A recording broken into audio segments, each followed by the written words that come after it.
Today I'm talking to Catherine Hayward, who is the Fashion Director of Esquire UK, about her life in fashion journalism and her thoughts on menswear and the future of magazines.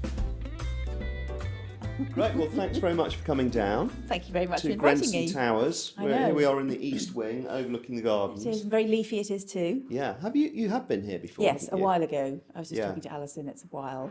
It was 97 we first moved in here, so it's a very long time. Yeah, but it's, as you say, it's a destination spot.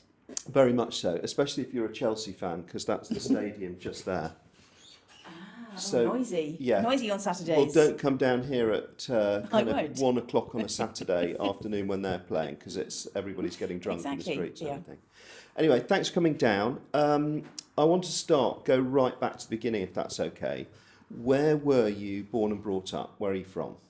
I am a southern girl. Okay. I was born in Crawley in Sussex, actually. Yeah. Our recent claim to fame is that Gareth Southgate is from there. Is he? Woohoo! Well, hey.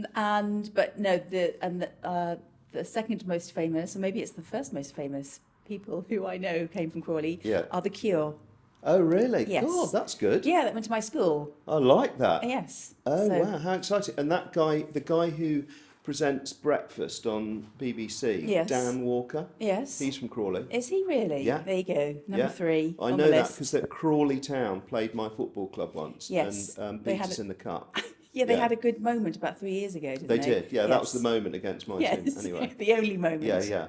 So you were born and brought up there? Yes. Always lived there? Always lived there. Had a very kind of safe and secure upbringing. Great. Actually, my parents had moved there because there was 3 old villages mentioned in the Doomsday Book. Ifield was. Oh, wow. But then I think Crawley was this new town, designated as this new town, and because my father was in the building trade, they had obviously moved there with a newly married and new family. And he bought a bit of land. So he was kind of an early grand design person. Oh, wow. So he bought land, which I think cost like £11,000 in the early 60s, and bought the house that I was born in. I was born at home. He bought the house or built the house? Sorry, he bought the land and then built the house with my wow. mum. And so that's the house What I was was it? actually Was it a born really in. modern house? Really modern. Yes. Really? Kind of a proper sort of A-plan design. Proper early 60s house. Detached. That's pretty pioneering. It was, Yeah. yes. I didn't think so at the time, but looking back now, they were one of the first on that bandwagon. And were they into kind of design and stuff? I mean, was Well, it... my dad was in the building trade, Yeah. so that was his business. And when my mum had come all the way down from Sunderland, so she was a northerner, had gone fully south, northern girl. So I suppose. So you're half northern then? I'm half northern. Wow. Yeah. Excellent. Oh, good. So when was can you remember the first time you started thinking about fashion? What was your first kind of were you kind of a fashionable teenager? Probably not. No. I was a child of the 70s and had 2 older sisters, so I suppose they were probably quite influential on the things that I would like. And my sister used to buy Jackie and Cosmopolitan and all of that lot. Yeah.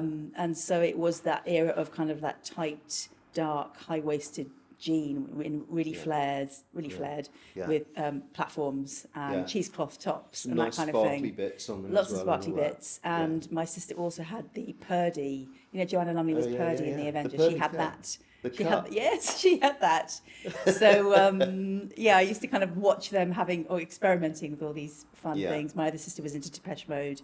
She was kind of a sort of an electro teenager, so she kind of got into that and wore a lot of sort of black and gold knickerbockers and things like that. Yeah. So yes, they're the outfits that I remember them wearing. Right. Not so much what I wore, actually. I was like 5 and 6 years younger. Okay. So it was like the older sister vibe was going on. That's when I first probably got into it. So after school then, what was your direction after that? Where did you go after school? I decided, I had sort of wanderlust, and I was thinking, what do I want to do? Because I was thinking, do I do an arts degree or do I do a language degree? So I was kind of umming and ahhing about that. So I decided to become an au pair and applied to go to Canada. Oh, wow. And then I was too young. I think you had to be 21 to go and work in Canada. So then I decided, well, I don't want to go to France because that's too near. So I'm going to go to Switzerland instead. And it also means that I can kind of practice my French. So in my Where theory did that idea was, come from then? I think it was just a way of getting a job immediately abroad, which meant that I could justify it to whoever was paying for me getting there, my dad, that I was also learning French. Yeah. And then I'd come back and do my arts degree. So I'd already applied to do like a foundation course. And I knew I had that to come back to. Yeah. So I just wanted to travel at that point. Right. And we hadn't travelled that much. The first time I went on a plane, I was the age of 14, 15. So I was quite a late starter when it came to travel. Yeah, yeah. So the idea of going to other countries really was very scary. exotic. Yeah. Yeah. So I was like, I even applied, my first sort of university place that I applied to and did not get in was in Newcastle. So I was like, anywhere as far away as possible. That's where I went. Yeah, was it? Yeah, yeah. Yeah. Yeah. What did you study there? Oh God, you don't want to know. It's so embarrassing. I bizarrely, I studied, started off on economics and accountancy. Okay. And then Good switched, foundation. Yeah, but awful, so wrong for me. It was unbelievable. And then halfway through, somebody told me that it was slightly easier if you switch to, or it was less lectures every week if you switch to just straight accountancy. And I did that, I do not see you as an accountant. No, I was terrible. I was absolutely terrible. It was the worst decision I ever made. Yeah. And it was not only was it really dull, I couldn't do it either. So it was terrible. Having said that, it's quite useful nowadays. Yes, exactly. So you can do your own accounts now, which must save time and money. I can understand accounts. I'm not sure I can actually do them. You can read the spreadsheet afterwards after someone else has done it. Yeah. Yes. But so anyway, so after so not Newcastle then. Not Newcastle. I didn't get in. I was most upset. But there were two. Actually, I went to Northbrook College to do my foundation, which was half in Horsham and half in Worthing. Oh yeah. And obviously, when we were applying, the idea was not to apply to the same college as one of the other people on the course, because in general, so the saying goes, the colleges would not accept two people from the same course. Oh, so I ended up applying to this place, and then someone else did as well. Yeah. She got in. Oh no. I know. But that's so irritating. So irritating. Where is she now? I don't know. Yeah. And I don't care. Good.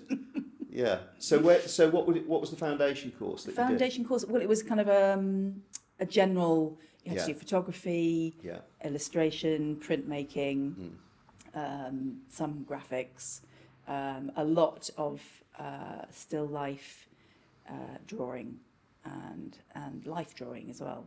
So it's quite a good technical year. And can you draw? I'm quite good at drawing. I probably don't do it often enough. I was quite good at that. Yeah.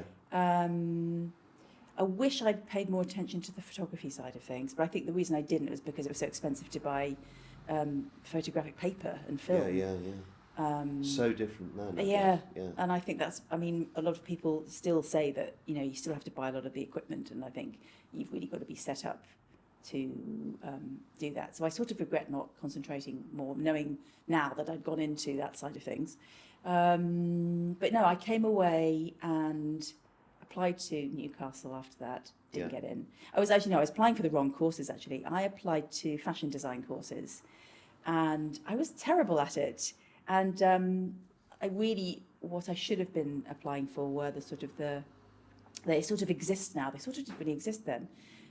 The sort of courses which were more journalism, media, communications, that kind of thing, would have been better on that.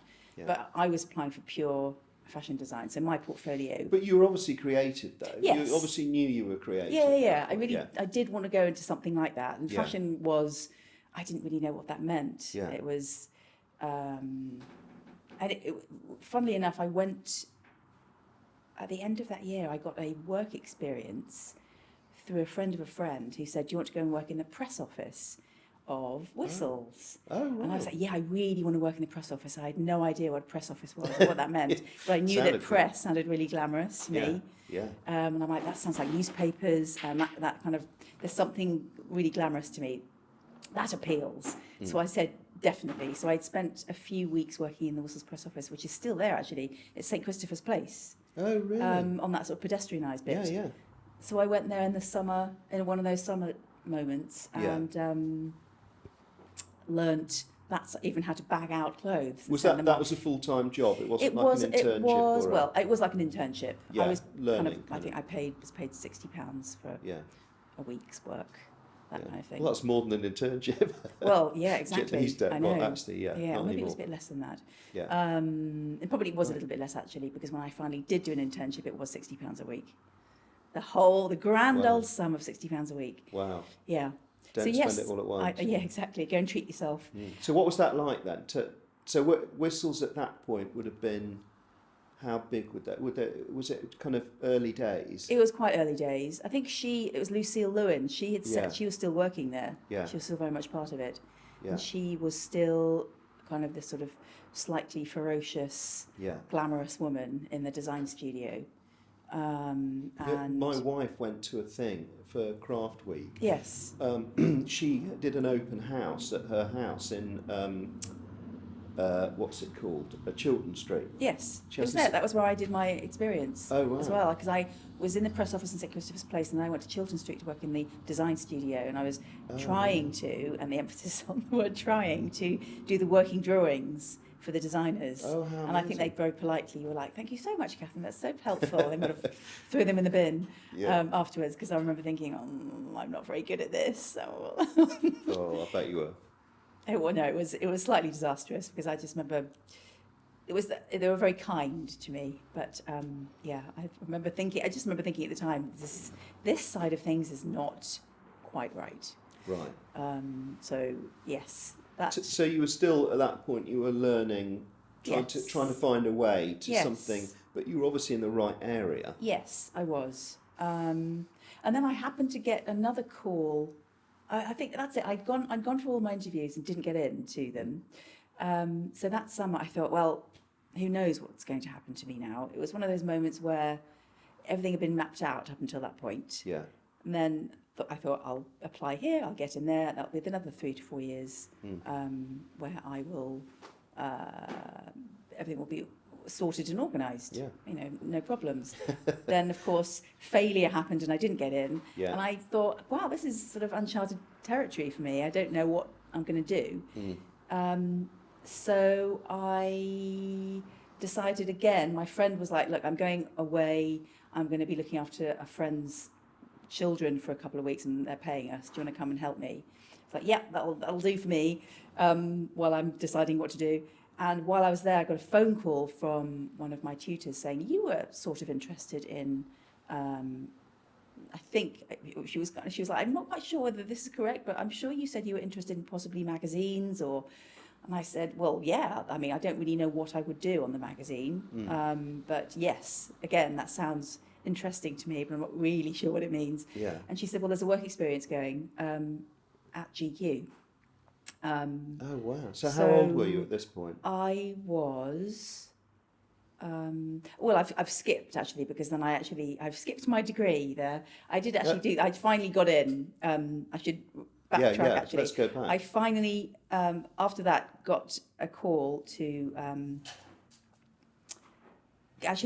my second choice, which is in Cheltenham, which was also fashion. It was fashion design and art history.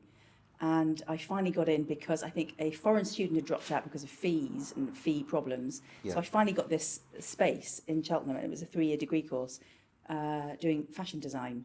So I ended up on this course. I was delighted, but I remember thinking, even at the very beginning, when we were doing sort of pattern cutting lessons and that kind of thing, twirling on the stand I loved, but then putting that into a sort of working drawing and then the pattern cutting side, I was thinking, I'm struggling a little bit here.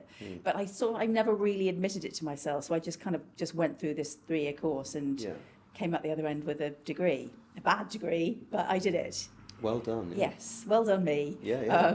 But again, even then, when I was sort of graduating, I kind of knew that this maybe wasn't properly the career I should be attempting to do. But it's a tough thing to do 3 years on something like that. I Yes, think. well, If you're not pretty good at, I mean, you're being modest, but you must be pretty good at it to get through. Because I know a lot of people who drop out because it's quite intense. It's quite difficult. You need to have the relevant skills to get through. Well, I had the motivation to work hard, and I wanted to kind of learn as much as I could. Yeah. And I could. I mean, I can. Sit. I could make a shirt, and I did tailor. I could make a tailored jacket. I'd be Could really you make slow. one today? Probably. I probably could, but it would be quite a scrappy affair. Yeah. But I'd know what to do. Yeah. Which has sort of held me in quite good stead, actually, going into sort of fashion journalism and being able to know how things are made and how they work. Yeah. But yeah, I had a few friends on that course who were really good at it, Yeah. and I ended up actually paying there was a fine artist he was on the fine art course, and I kind of paid him to help me construct a lot of stuff because he was quite handy with practical matters, and so I ended up paying him to help me kind of make the stuff up because I knew I'd be like hours and hours. I was quite good at going, I'd quite like this, and do it, and then he'd go, you mean, and then he'd kind of almost do the sample for me. I'm like, yes, that's exactly what I want. Yeah, so that was quite good. I knew how to do that bit. Excellent. So was jigsaw whistles before that? Yeah, Or- sorry, I'm were- jumping around. No, So I it's went. fascinating. So that was my 3-year degree course, and so then it was after that. Actually, it's really funny when you talk about how you got to where you are. There was one moment where I remember it was quite a fluky moment where we'd finished our degree. I wasn't quite sure where I was going to go with it. Then I looked out the window of our flat and saw my friend walking up the road with her massive A1 portfolio. And I shouted out the window, "Where are you off to?" She said, "I'm going up to see one of our tutors with my portfolio just to have a chat about it." I was like, "Hold on, I'll come with you." So the two of us kind of like dragging these huge portfolios. And I ended up on that morning meeting the tutor and having the chat with the tutor, who's the one who called me 4 months later to suggest to me the work experience at GQ. Oh, wow. So if I hadn't seen her walking up the road, Isn't that weird? I know. So I do think of that as a very odd. Closing doors. Yes, kind of thing. yes, Yeah. it really is. So I'm quite grateful to her walking past the window at that point. So one of the questions I was going to ask, and you've already answered it, I think, was it fashion first or journalism first? Because a fashion, it could be you could have come at it from either angle, Yes. but clearly it was fashion because when you were asked to go to the GQ thing was mentioned. Yes. Had you thought about I had journalism at all by then? I really enjoyed the art history side of things, so I loved writing my thesis. Oh, did you? And I loved all that part, and then the pattern cutting thing, I was like, oh no. Oh, really? Oh, So I could already sense that. I think a lot of people would be the other way around. Totally the other way around. Yeah. So I loved that, the research side of things and compiling my thoughts like that. And I actually really loved the design and the sort of illustrative part of it. Hated the production. And then I loved then styling it up, and we did a show at the end, and I loved all the kind of the styling and the kind of the illustrative part. Yeah. It was basically the technical bit in the middle that was not my forte. I can understand. At that point I'm like, right, that definitely don't want to do that part.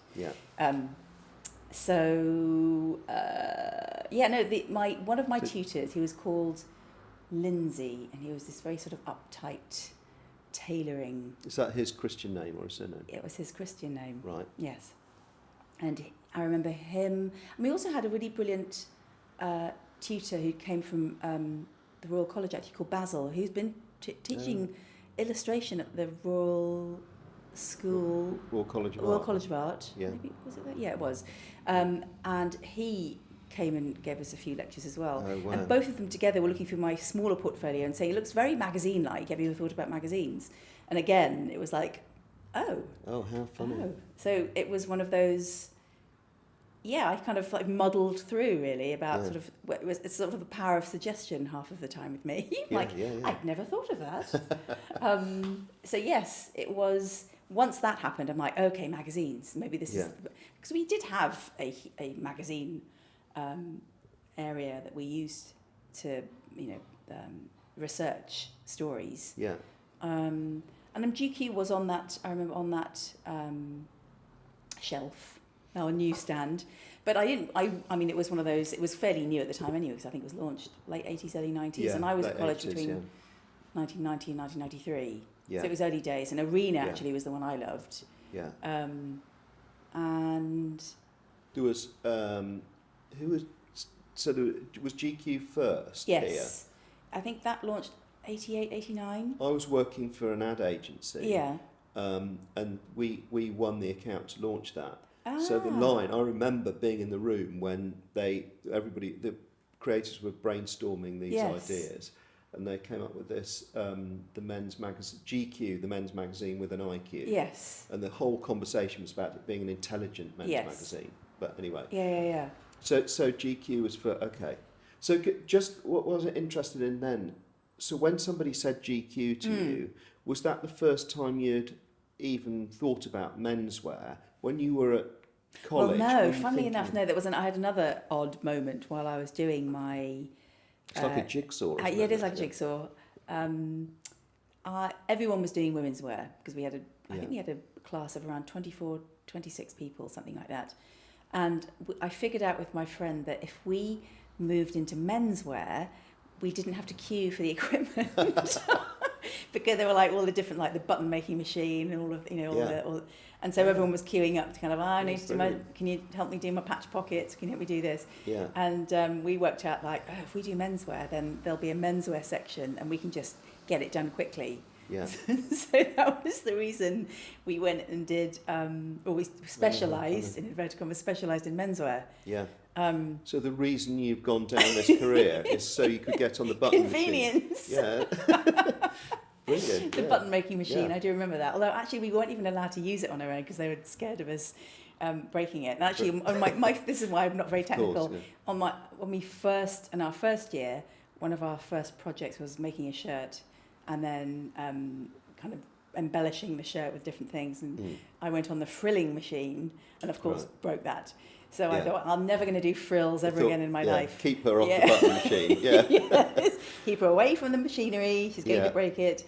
And they didn't let us go on the button making machine. They kind of showed us vaguely how to do it, and then you'd have a go. And then what is a button making machine? It stitches exactly it in. Stitches the button into the thing. Is it? Yeah. Okay. And you have to sort of set the size. Yeah. And it would kind of go around several times. Yeah.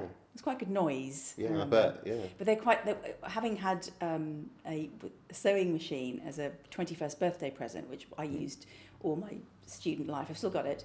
And then going on to the professional ones, you just have to press them very, very gently, and you're off. Yeah. So they're quite frightening to use for the first time. Yeah. So that was. You should see the ones sew in the over factory. your fingers. You've got these old ones in the factory, and they have these big pedals, and that you can see they touch it goes mad, but absolutely luckily they know what they're doing. But and they're kind of quite hardcore, because I suppose they've got to go through leather, and then the denim ones were quite hardcore as well. Yeah. And then the 5-thread overlocker and the 3-thread overlocker and all of those. Okay, you've lost me now. Totally. So GQ. Yes, I landed at GQ. Tell me that. Can you remember your first day? Yes. Well, I remember I had the call. Then I called up. Was this Vogue House? Vogue House. Okay, yeah. Yes. Actually, no, it wasn't Vogue House at the time, because weirdly, GQ was around the corner on Hanover Street. Oh. So it's where the Turkish Airlines and I think Pret a Manger are all along there on Hanover Street now. Yeah. But at that point, the GQ offices were around the corner. Oh. They still used all the kind of the post room and the facilities from Vogue House in that time. But yes, it was like the naughty magazine around the corner. Right. So I remember calling up, and the person I spoke to was Alexandra Couture, who ended up going to American Vogue. She was she ended up being the fashion features director at Vogue, and she worked with Annie Leibovitz and Anna Wintour and Hamish Bowles. So she was the person who picked up the phone and said, okay, so this is what we expect. It's really hard work. It's going to be a nightmare. We've got to do this. We've got to do that. And she said, so how do you feel? I said, oh, great. I'd love to do it. And she said, when can you start? And I said, I can start right now. I can get on the train right now. I can start. She went, you don't have to start right now. You can start on Monday morning. I think it was Thursday afternoon or something. Yeah. But I think at that point I was so excited. It sounded so exciting to me. Yeah. That, I would have just dropped everything and gone. Yeah. That was literally... Were you living at home? I was living at home. Yeah. So Crawley is in between London and Brighton, so kind of an easy commute. Yeah. Into Waterloo or somewhere. Straight into Victoria, and I was an intern for 4 months, and that was when I got paid. Actually, I think it got up to £70 a week at that point. Did it? Wow. But I got, I think I got taxed on it. I had to pay national insurance on it. Joking. I did. It's probably more than the £70. Yes. Yeah. But I think that covered my train fare. Yeah. And then I had a tenner left over for sandwiches. So I used to go around the corner. There was like a greasy spoon around the corner, and I used to get toast. Yeah. It was quite cheap. So I used to exist on toast and coffee around the corner. So it was really, literally kind of travel and expenses. That was it. Yeah. That's what you were going to Yeah. pay. I mean, to be honest, I don't think it's changed. I feel sorry for the young people now, because I don't think it has changed, actually. No, it hasn't. If anything, although it was, most internships were unpaid until recently when the law changed. Yes. But do you literally remember walking in on your first day and what your first impressions were of a magazine at work? Yes, but it was in the days when she was called the merchandiser at the time, which is the equivalent of a fashion assistant now, but it was just one of the jobs. It's one of the jobs that a fashion assistant have to do, but it was all done, it was even pre-fax, I think. Or maybe they'd got a fax, which was this newfangled thing. Pre-fax. Or maybe there was a fax, but the way she worked was she would write a letter. It was literally had to go into the post, where a story had been shot by the fashion editor, and then the credit system was she had to kind of like fill all these special sort of almost like photocopying paper and write what she thought it would be, then send it off by post to all the designers, and they'd fill in prices and whatever the fabric was, and then by post send it back. It sounds like a joke now. I know. And that was her job. I remember. It was before I started, because I think she'd changed. It's incredible. She moved and she changed. But that is how they did the credits. The weird thing is that the deadlines were still the same deadlines. Yes. It wasn't, so everything was slower to happen, but you still had to do it every month. Yeah. And then the art department, obviously, were on, at that point, they'd swapped over to Quark Express, I think. Oh, yeah. And then, but you had those areas where there was still some of the old school art department was sort of cutting out and doing quite a lot of cut and paste still. Typesetting. But it was, yes. Yeah.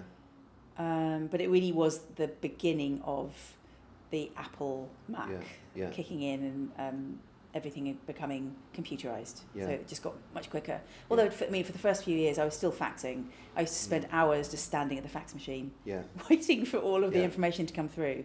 And I sort of, it was in the other room, so I remember kind of like just going in and chatting to the features department and what's going on here. And I kind of got to know a lot of people just by waiting for the fax. Do you remember I remember thinking at the time the most exciting technological improvement was when it went from the curly paper that would fade in the, after if you hadn't read it in 3 days that you couldn't read it, to the plain proper A4 paper. Proper A4. I thought, God, this is such a move on. This is amazing. Absolutely love it. Yeah. So that was GQ. So that was the starting point. That was the starting point. And then I again, right place at the right time. One of the fashion coordinator left. Yeah. I think she got married and I think she moved to the country. So then Alexandra then moved into her position, and then I got the job as fashion assistant within 4 months. Actually, I'd had a month where I'd gone to work with the photo department. So got to know that side of things, which was calling in transparencies and that kind of vibe and sending them back. Yeah. So I did a month of that, and then just happened to be there when somebody left, and I think that's almost still when interns ask, like, how do you get on and how do you get a job? A lot of the time it is being at the right place at the right time. And if you have been good somewhere, you remember that person's an excellent part of the team, and you call them back, or they're already there. Yeah. And so it was kind of like just moving around as an intern, just hanging on for dear life. Please employ me. Yeah. And then I finally got a job. Yeah. My salary was 11,000 a year. Wow, excellent. So you went out and bought a Rolls Royce. You know what? I actually went out and bought a mountain bike. Did you? Because I'd never had my own bike. Because I had elder sisters, I always got hand-me-downs. Oh, so I'd never had my own bike ever in my entire life. Wow. So at the age of 24, I went What a cruel upbringing. It was cruel. Yeah. I was up the chimney. Yeah. I got my first bike, and I paid for it with my own salary, which is the most satisfying thing ever. Yeah. And at this point, were you thinking about moving up to London? Or was it really expensive? At that point, I couldn't afford it. I was commuting. But I just remember thinking to myself, I did it for 2 years, and it got to the point where I really hated commuting. It wasn't even that far when you consider what a lot of people's commute is now. I still hated rush hour at Victoria. Yeah. And I just remember thinking, I never want to do this ever again. I've promised myself I will never be a commuter in my entire life. Yeah. I'd have to change something in my job to make sure I didn't have to do that. That's sort of soul destroying. So at that point I'm like, right, I need flatmates. Yeah. And I suppose we were all in the same boat at that point, because we'd all kind of finished college and we were all kind of trying to find our way. So I ended up moving in with a friend in Clapham, and I've never been more excited. The thought of being able to catch the bus. I used to kind of walk through Mayfair, then catch the bus on Green Park, and then go all the way back down. Proper London. Proper London. Because I lived in Clapham, and then I sofa surfed in Putney for a bit as well. Yeah. And it was just so exciting. Great. Just not having to leave London at the end of the day. Yeah. And then dipping in the morning. And what was the progression through GQ then from there? Again, that was quite a good progression, because I started as an intern, and I left as a proper fashion editor. So I went through 4 or 5 different job titles, which is quite unusual as well. Hanging on for dear life. Yeah, I started as a fashion assistant. Yeah. Then I became... So you're always on the fashion side? I was always on the fashion side. Yeah. Then I was fashion coordinator. Yeah. Then accessories editor, then junior fashion editor, then assistant fashion editor, and then fashion editor. Wow. So I had several changes. Yeah. In 10 years. I took 10 years. Yeah. Yeah. Oh, you were there 10 years, were Yes. You? And so some of the people who, Nick Sullivan and people like that would have been there. He had already, he was, when I first started at GQ, he was at Esquire, UK Esquire, weirdly. Oh, was he? Yeah. Oh, right. And then he moved to Arena, then he came to GQ. So he was the style director when I was the fashion editor at GQ. So we did work for like 2 or 3 years together at GQ. And weirdly, we left at the same time. Okay. Literally within a month of each other. He got the fashion directorship of Esquire USA, and then I got the fashion directorship of Esquire UK. So we've been at Esquire now, across the pond, for exactly the same time. Oh wow! Yeah. Oh, that's cool. And so, tell me about the Esquire thing then. Is that a big deal when you tell your boss that you're leaving GQ to go to Esquire? Is that a bit of kind of... It was, but I think because you're going to the enemy. The enemy, yeah. So usually, I was still fairly junior, I suppose, so I only had a month's notice. But I remember handing my notice in, and he said, well, you can go at the end of the week if you want. So I only had to do... That was on Tuesday, and I remember I'd left by Friday, and then I had 3 weeks off. Oh. Which was bliss. Heaven. Yeah, it was heaven. But I stupidly thought that because I hadn't used up all my holiday, I was thinking I'll be paid for those 3 weeks, but I wasn't. So actually it wasn't such heaven, because I was actually thinking, I've got no money, and I've still got to pay the rent, and I've still got to pay the bills. They should have paid you, shouldn't they? Probably. Anyway. I was too green to know what to do. Yeah. I'm just delighted to have got a new job as well. Yeah. and yeah, it was kind of moving from a fashion editorship to a fashion directorship, and then running the department, which was very exciting. I remember. Was that scary? Yes, because also I remember having this sort of huge crisis about, oh, what do I wear? Yeah. And I'm like, Catherine, that's my job. You shouldn't be asking yourself this question. But I remember thinking my first day, what should a fashion director wear? Yeah. So I. What was the answer? Yeah, what was the answer? I think I I definitely wore heels and some tailoring.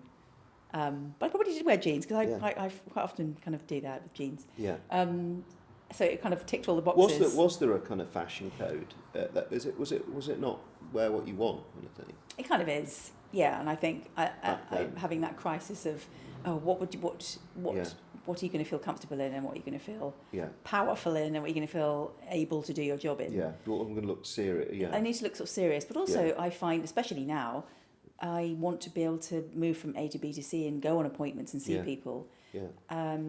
Which is impossible to do for me anyway in heels. So it's kind of finding the right footwear for that. It has to sort of tick all those boxes. But yeah, so that's how I ended up 10 years later in a kind of almost a dream job. Yeah, fantastic. And so how long have you been at Esquire now? That was 2004, so it's 15 years. Wow. Yeah. It's 15, isn't it? 15 years. Something like that. It'll 15 years at the end of this year. Yeah. Yeah. Wow, how exciting! And that's I guess that's quite rare, isn't it? For somebody to have two main jobs their entire, which is really cool. I think sometimes I get a look, puzzled look now from people like, "What? You're still there?" And then I have that sort of moment of crisis where you're like, "Oh God, should I have moved by now?" Yeah. The thing with it is that magazines and that job was very different then. So I feel as if I am doing a different job. Different editors, different CEOs, different MDs, a different process. Yeah. Different staff, different plans. But also, I mean, because your job is all about the content, and the content is changing every 6 months or whatever. Yes. It's constantly fresh, isn't it? As a job, Exactly. Kind of. And so it's not as if you're sitting, which is a couple of jobs I did do, where I remember working in a battery factory once in my holidays, and I had to wear this sort of protective clothing and goggles and ear muffs. And I was moving kind of battery parts on this big piece of machinery. And it was like after 4 hours, I was like, I don't think I could do this anymore. No. I think I did one more shift, and then that was it. Yeah. And I'm like, some people have been doing that for a long period of time, but I was thinking, I'm not coping very well here. Yeah. So I thought, and I do think now that, yes, it is so varied, this job. And when people say, what is your, that typical question is, what is your usual day like? Let's do that question. Who has a usual day? Yeah, why not? There isn't a typical day. There is no typical day. Today I'm doing a podcast. Yeah. I think you just have typical seasons maybe, or you work out in terms of, but even then seasons are kind of meaningless now. Yeah. And they're changing. Everything's changed. Yeah. And everything is changing. Yeah. And so the fact that Esquire started off as a definite men's magazine, is it even a men's magazine anymore? Is it aimed at people and people who are interested in those sorts of things that we would run? And now we kind of go down that road where it's that sort of a transgender scenario or a diversity scenario. All these issues have now been properly pushed to the surface, and rightly so. So do you think Esquire as a magazine could actually one day go, or not just Esquire, but magazines like Esquire, go all the way to being non-gender specific? Yes, actually, definitely. I think that is, across the whole fashion industry that there's become people have started really questioning why we do things, and sometimes there is no reason for why we do things, and it's like, well, therefore, why don't we change? And of course, and it just makes it's much more exciting now, I think, because there are so many more options now open to everybody. So those restrictions really have change the way people think about content. Yeah. So yes, and it's one of those conversations that we'd had for many years. Are we a men's magazine anymore? Not really. Yeah. And what does that mean, a men's magazine? Does it mean girls in bikinis? It did. Yeah. But kind of doesn't anymore. And I suppose there would be, you can't even say, it would be like, okay, it's about girls, it's about football. It's like, well, you'd have as many women going, well, I watch football, I'm interested in football, I love football. So why is it being... Why is there sort of a masculine Women's slant on it? Women's becoming really big Absolutely. now. Yeah. So interestingly, I mean, it's a fascinating time for magazines like Esquire at the moment. What has been going on in the last kind of 5 years? Are you constantly in meetings talking about the future of the magazine as it is? I try not to be. I try not to be in meetings. I know that my editor Alex has to do a lot more of that. Yeah. And it's all about sort of strategy and where we're headed and where we're going. And we have to do a little bit of that, but he has to sort of shoulder the responsibility of that because he's the head of it all. Yeah. And I think magazines are now really... what we really now don't do is call it a magazine. We've stopped calling it that. We just call it Esquire, which is kind of a brand now. Totally. And our magazine part, which is our glossy, we've just rebranded and relaunched Esquire as a... And here is the first... And there it is. The first issue. Exactly. Which I love. So it's a bigger format. It's got much more heavy-duty, glossier paper. Yeah. Just a different font. It's a different feel to what we did before. Yeah. More like our biannual, which was the big black book. So it feels like this collectible artifact, which you're supposed to keep, and it's supposed to be something that you can refer to, and feels much more coffee table. Yeah. And so that's now the Esquire flagship. And from that, you then get events and you get podcasts. And we've just started doing a YouTube channel and all those portals that go around that flagship magazine, as it was, is where money is now being made. There's still print advertising, but there's also huge amounts of money being made with events and projects and specific projects. So people might now come to Esquire to work on a specific project which takes 3 months or 6 months, and then we might have a break and work with somebody else, as opposed to this person advertises with us every month. And we still have a lot of kind of our key advertisers. But it's a very different way of working with people now.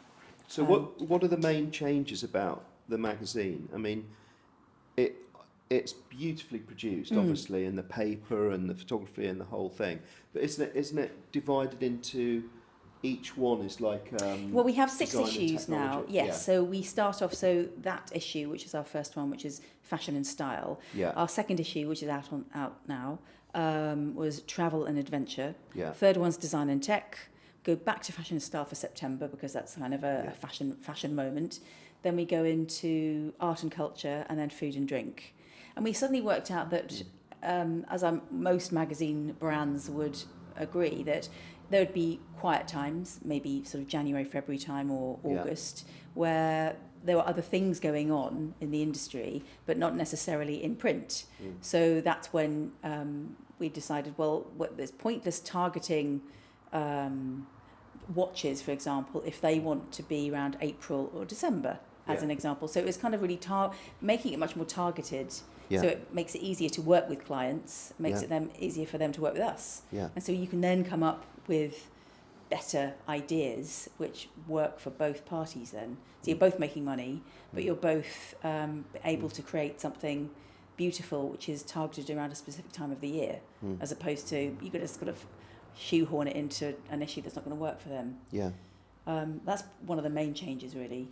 So if it's the travel one, though, it will still have things about fashion in it? Yes, fashion is throughout because it's a constant. But for the second issue, actually for the first time, with the first issue, obviously we've got Mahershala Ali on the cover, who is the Oscar-winning and BAFTA-winning actor. Yeah, beautiful cover. And it is a beautiful one. It's really beautiful. Shot in New York by Cass Bird. Right. But for the second one, because it was travel and adventure, we wanted something that summed up travel and adventure. Yeah. So we did a shoot in Cambodia, a fashion shoot in Cambodia, but nevertheless a far-flung spot like Cambodia, and spent a week there. So we did a huge story, which was a fashion story, but had an emphasis on location as opposed to the clothes.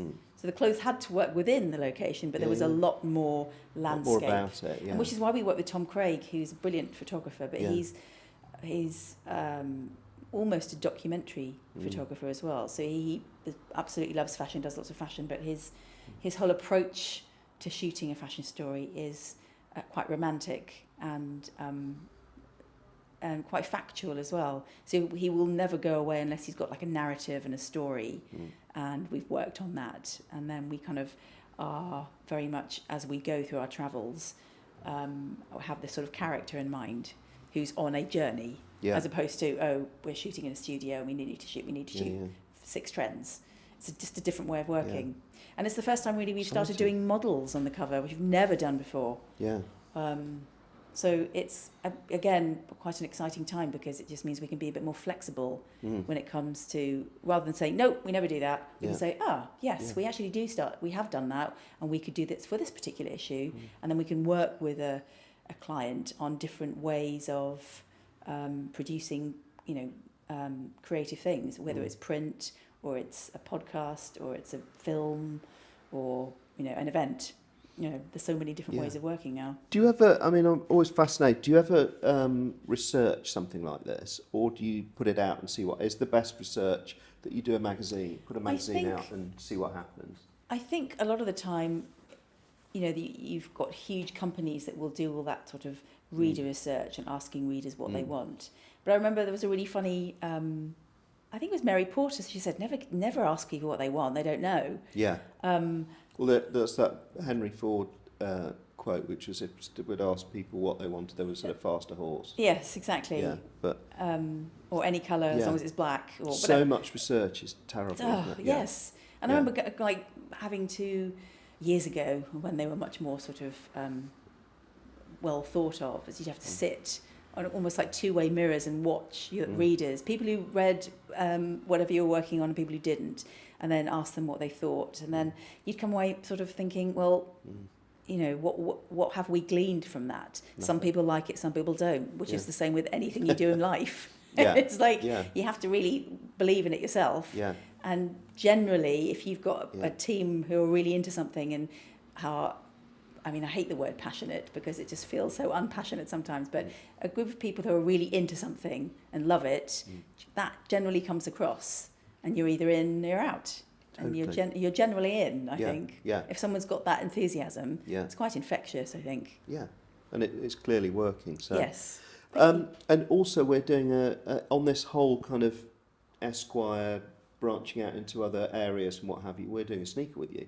Exactly. And I sat down with Charlie and worked out on it, which is really exciting. I know, and exactly, and it becomes that scenario where, as a brand, we have certain portals that you wouldn't necessarily have access to, and of course you've got a very successful company that we wouldn't necessarily have access to. So to work together on something is, again, another way of producing something beautiful, which has never been done before as well. No, we're really excited about it, and I think that the collaboration thing's really important to us. It's been successful in the past for various different reasons, but I can see for Esquire totally, it's such a strong brand, and it's a brand that men respect and follow and what have you, and will listen to what you're saying, so it could be used in other areas. Exactly. So great, that's kind of magazines, and we've changed the world of magazines. The last thing I just really want to talk about a bit was just menswear. Yes. And what's changed, a little bit about what's changed over the last 5 to 10 years, and where we see it going, where you think it might be going, what have you. So what are the big can you remember when you first started, what were the kind of fashion, what were the kind of brands that were big back then? Oh, well, I suppose we were still very focused on the runways. I remember, Versace and all of those big Italian brands, Armani, Dolce & Gabbana. Yes, and I suppose it was fairly I suppose Dolce was still fairly new at that point as well. Yeah. So they were a big focus for a magazine like GQ at the time. But there wasn't really a sense of what we have now, which is that mix of luxury and sportswear and then the marrying of the two. Yeah. I remember living on in second-hand stores because I think there were many more in those days and they hadn't been trawled as much as they have now. Yeah. Because I think I often get the sense now if you go into like a second-hand place or a charity shop that it's almost been produced. Sometimes I think, are there certain brands producing second-hand things to look second-hand, but they're not really. Yeah. Or it's just been sort of locusted and there's nothing left. Yeah. And then it's kind of, you can go into certain big sort of stores and there's a vintage area, and then they're like the dresses are $2,000 and $3,000. Yeah. And you're like, hold on a minute, this is That's the second-hand vintage. area. Yeah. Yes, this is not vintage. So that I'm sad about that part of things because I think that's a really lovely way to shop. But going back to that, I think that that was a way of young people accessing cool pieces of clothing. And they've lost that now, I think, because everything now has been polished and marketed in a certain way, and therefore you're sort of paying for that. Everything's almost too perfect. And I sort of hanker after those days where you find kind of cheap gems, which you can then keep forever. Yeah. Well, I love I kind of grew up it through some of the kind of streetwear things where a lot of British fashion came up through the street, whether it be mods or all that kind of stuff and casuals and all that. Yes. And I love all that where people decide and choose their own way and they become these kind of fashion movements that come from the street. Yes. I guess that's probably, I don't know whether that's gone forever now, that idea, and it's manipulated more by the big brands or whether there's still kind of scope for that to happen. Yeah, I think also social media's probably changed that, and the internet, just because you can see what people are wearing now in Rio or Moscow, and so it's kind of a brilliant tool for research, but it also means that sense of, oh, you are from that school, so therefore you wear that, or you're from that town, so therefore you wear that. Yeah, that's probably gone now. I think. Yeah, to make you part of a club. Yeah, that sort of sense of belonging. With clothes. Yeah. Well, maybe they're just bigger. Maybe it's like you're part of a club, but you just all happen to live in different cities in the world. Maybe that's how it's changed. Well, they call it your tribe, don't they, on Instagram? So you're right. You're probably wearing something that you saw somebody in Australia wear. Absolutely. Or somebody in Peru. Yes. Rather than just somebody in your local town and wherever you live in the Midlands. That's probably why live music's so popular now, because it's the one time people get together and have like a collective sort of moment of, hey, we're all into the same thing. It's really exciting. You don't even get it with TV anymore. No. Because everyone's kind of streaming at their own. Again, which is brilliant. But also you don't think, oh, I wonder. It's not like watching. Yeah. Not kind of Sunday evening. Let's all get around the telly. Well, that's probably the only time. That's the one time it does happen. The 9 o'clock slot on a Sunday. I think it's probably the most popular time. That's why all the big ones like. Yeah. The what was the Night Watchman was really popular. Yeah, and then the Bodyguard. The Bodyguard. They're all 9 o'clock on a Sunday. They're all 9 o'clock Sunday ones. Yeah. Yeah, very good. Yeah. About sportswear and everything. Yes. Tell us right now what's happening in menswear. We've had this kind of sportswear revolution thing, haven't we, in luxury sportswear now. What do you think's happening right now, and what might be the next step for menswear? Well, I think it's quite exciting because you've had all the kind of the big labels going up against each other. So it was like all the big designers swapping around. So Kim Jones moving from Vuitton to Dior, then Virgil Abloh going to Vuitton, and then obviously the huge success that is Gucci at the moment with Alessandro Michele, and it's huge companies who are able to afford the marketing budgets that they have and kind of getting this message across, which is luxury sportswear. Yeah. My problem with it is a fleece or a hoodie worth 850 quid or however much they are. I don't know. I think people are being a bit shortchanged then, because it's kind of the sort of the drop culture and kind of it's almost, I can understand a lot of young teenagers kind of beating the system by buying it and then selling it on and making huge amounts of money, which is kind of quite a genius way of beating the system. So I think that has kind of produced this sort of new kind of street level entrepreneur, effectively. It's quite a clever way of doing it. But then I suppose with the pendulum swings all the time, and we're going into another era where the place is so saturated with sportswear. And I suppose, what does that mean, sportswear? I suppose it's just comfort clothing. I don't know what when I look at when I think of sportswear, and you think, okay, there's a sportsman wearing some sportswear, and then you look at the runway, I'm like, they don't really look like each other. But I suppose it's because we now have expensive hoodies or tracksuit bottoms or whatever it is, made out of vicuna or something. But also there's that sort of swing to slightly more tailored pieces. And I think that was quite prevalent in all those big shows, especially in the summer when you had... in January that's just gone, where Kim Jones had quite a lot of those elements, which were sporty elements, but then had these sort of beautifully tailored, almost like couture-like garments mixed in. And I think that's when I feel it is worthy of the price tag. When there's an element of design. I don't like that. It's just a T-shirt with a logo. There's some craftsmanship, there's some thought, there's some design. This has actually had to be designed and produced. That's when I think it works. Because you can get, amazing, cheaper things from Uniqlo and places like that, and they do it brilliantly. And it's probably the same kind of quality. Kind of. So do you think, is it just starting to swing away from or do you think that's here to stay? I think it's here to stay because it's so comfortable. It's comfortable, and I think no one's going to give up wearing their trainers and sneakers. Like, I think I might wear a really uncomfortable pair of shoes. They're just not going to. I always thought that about flat shoes for women, because I always thought that if there's ever a real trend for flat shoes, then once it's been there, it will go back to other things as well. But people will realise that a sneaker's so comfortable, what have you, it'll kind of be here to stay.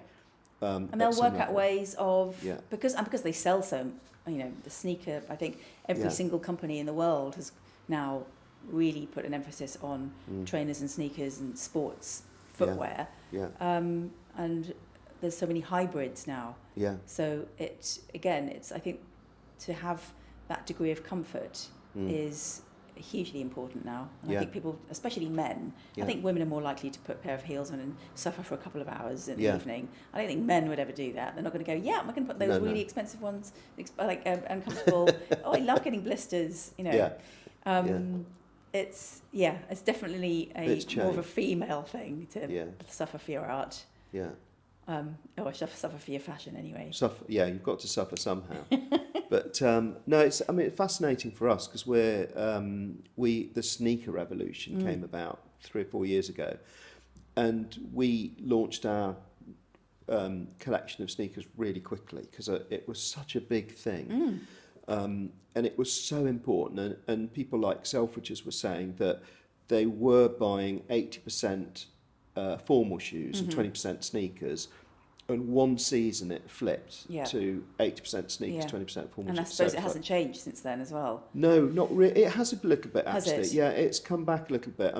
It doesn't really matter so much to us because we've got both now, and so I don't worry about it so much, but it's definitely come back. So last season, the big thing was boots. Big, exactly. Chunky boots. And still going with that, Still going, yeah. And that was kind of such a swing away from a white leather smart sneaker into a really rugged, chunky boot with a lug sole and everything. But, so do you, I guess fashion's changed forever probably now, that it's not just going to be one thing or the other, maybe. No. Is that what you... I think it's just, I suppose the beauty of it is there is so much choice. It can be quite overwhelming, but it does mean that if you are a boot person, there's always going to be amazing boots. If you're a sneaker person, there's always going to be amazing sneakers. Yes, there'll be certain things will be on trend, but I think that you don't need to stringently follow a trend now because what does that mean? Really, especially in menswear. Yeah. People sort of say, what are the trends? I'm like, what do you mean, and what do you want? Where are you going, or what do it's usually a feeling. Yeah, but it's the only thing that I totally agree with you, 100%. The only thing is, I've got a 19-year-old son, and he gets obsessed with things like Supreme or Palace or those kind of things, and they become. It's really odd. It's but really into more brands. joining a family, isn't it? I'm joining up, so I want to be affiliated with that. Got to be seen with those guys. There's not one specific thing that he's like, oh, I've got to wear this particular type of colour, or no, it's not. It's like joining a gang, isn't it? Yeah, it's the badge of honour. Totally. Yeah. Right, one last question. Is there anybody we should be looking out for that you think is like exciting, young, up-and-coming people, or anything you know?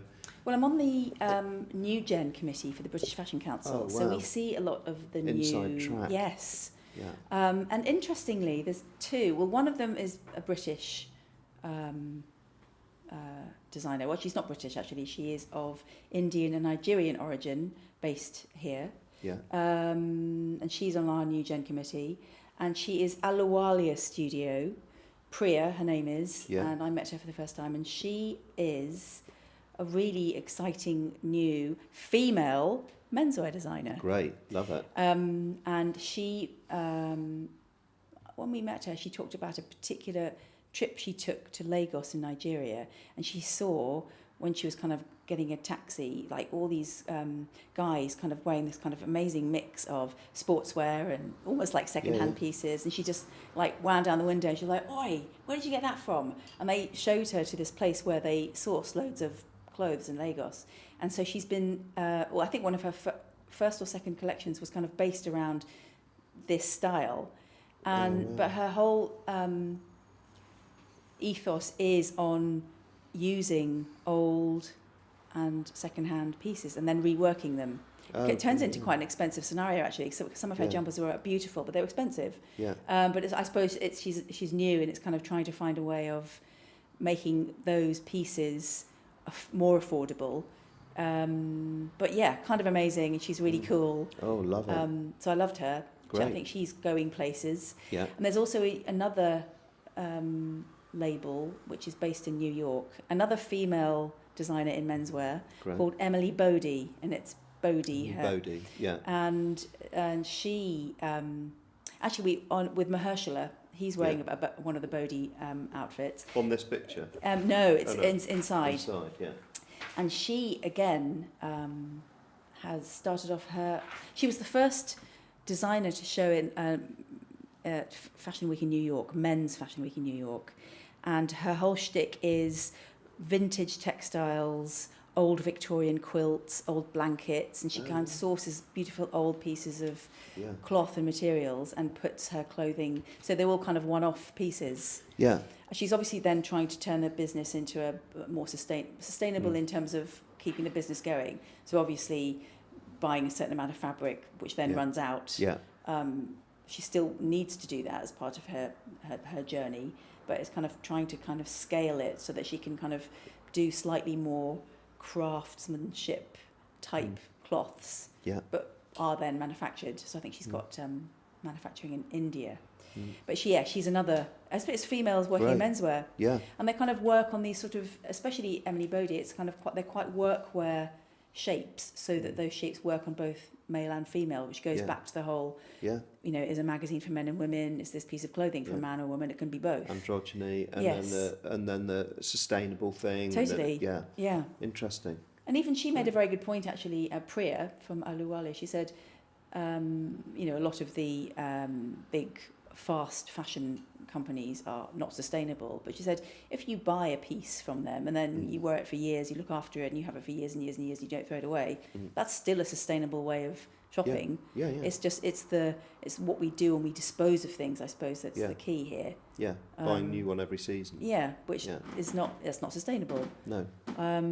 So it's really kind of then working, I suppose, companies that offer, which is what you do, which is a brilliant thing. You can take your shoes back and get them redone and remade, and just that you look after it, and it's a way of keeping things beautiful and personal as Yeah. well. Well, we always say that when we're asked about sustainability and what have you, we kind of think of what we do, what we've done for 150 years, Yes. as almost the original kind of sustainable fashion, in that we spend a lot of time working out how to make a product last longer. Yes.